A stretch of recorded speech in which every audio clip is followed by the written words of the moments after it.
In 1991, 28 years ago, I came down to Brazil,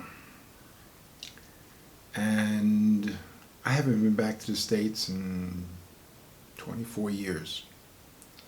And the first thing I noticed, or the biggest thing I noticed, was a huge change in culture. I felt heart energy in Brazil, where in the States everything was very rational. My work or my studies with Christopher Hills was all about the heart. And I'm one of the few people that I know of, I've never met anybody else, who actually conquered his head, my mind, and surrendered my mind to my heart. So coming to a country with heart was very nice. And when my daughter was born 25 years ago, I started writing. I was writing 2 books at the same time. One was called, or is called today, HeartHealth, and the other was The Marriage of the Souls, which subtitle was this second coming of pure love. There were chapters I was developing in the very beginning, and then I ended up dividing into the 2 books. And the principal energy or attitude or direction was towards the heart. The first time somebody said to me when I was living at the University of the Trees, when I was about 30 years old, so that's 36 years ago, somebody said to me, "You have a big heart." And I literally looked behind me, turned around to look what they were talking about because I couldn't identify it. I had such a big head that when I asked questions in my young early life and had it taped and played it back years later, I couldn't even understand what I was talking about.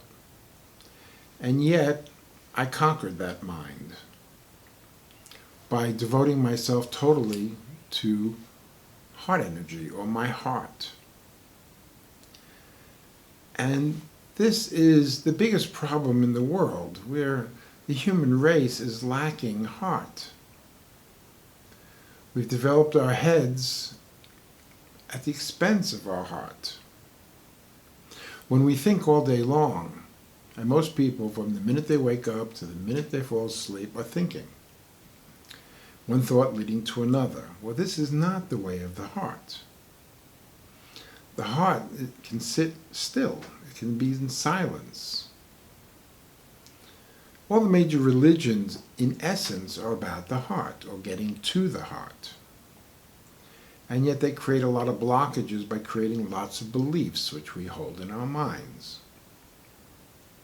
So this is an introductory video to my Heart Health book and my Heart Health series, which my staff has presented using the materials from the book.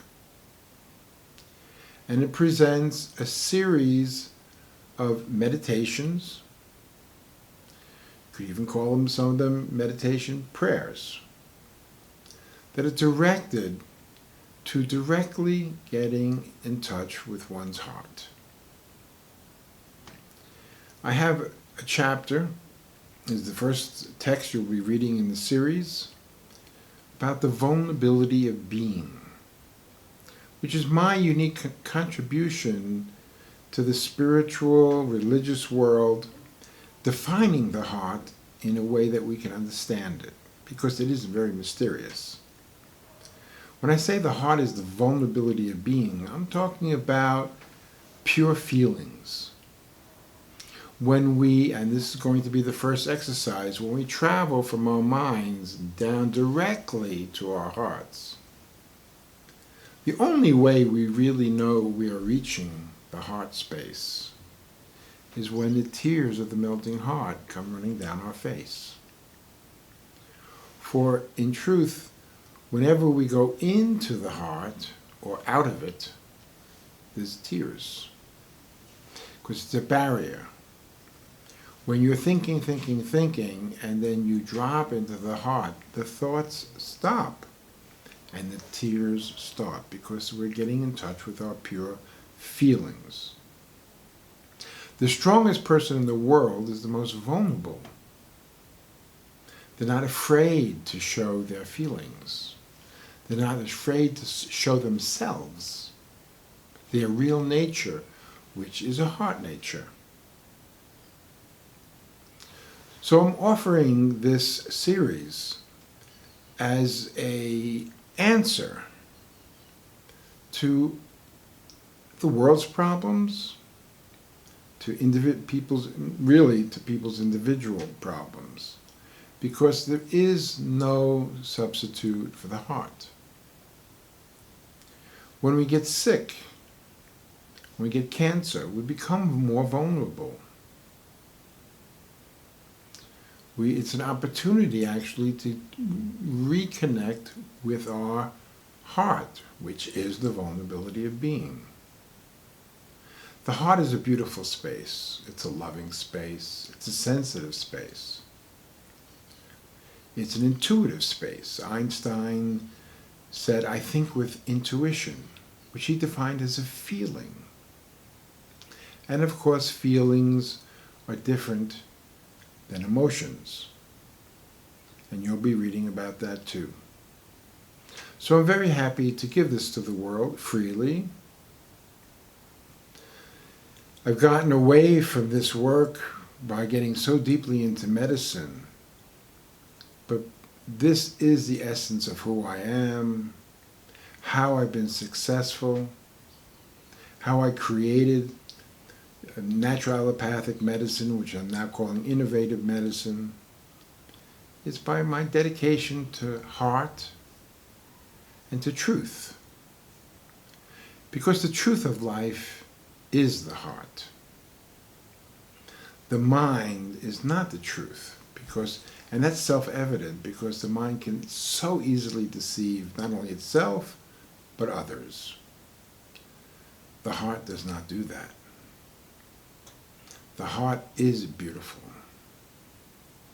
And though it's difficult, like learning how to breathe again, reading how to breathe like babies breathe, into the abdomen, and to slow one's breath down.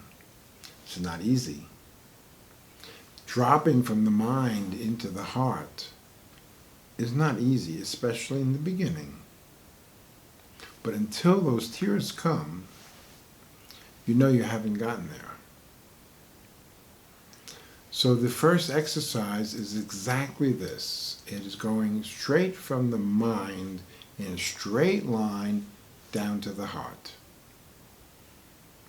And the technique enables that if one applies it and persists.